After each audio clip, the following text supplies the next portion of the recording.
को देख लिया ना? हाँ देख लिया। बहुत अच्छी है। अच्छी है। अच्छी है ना? हाँ।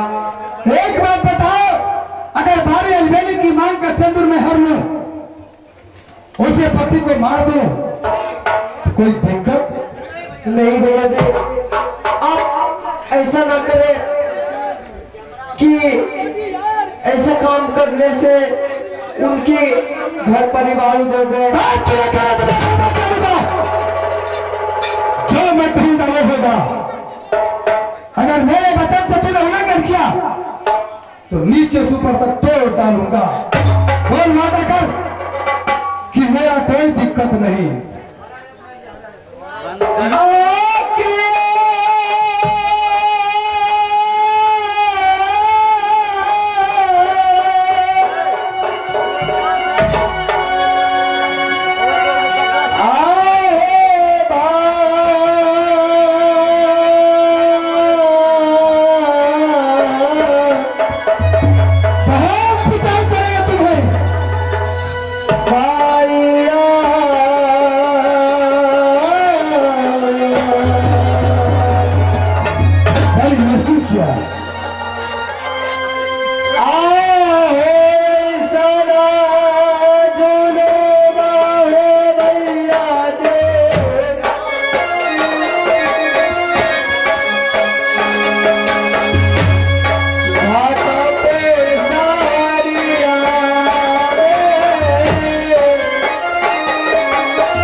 भैया जी, जो बीत गया वो बीत गया।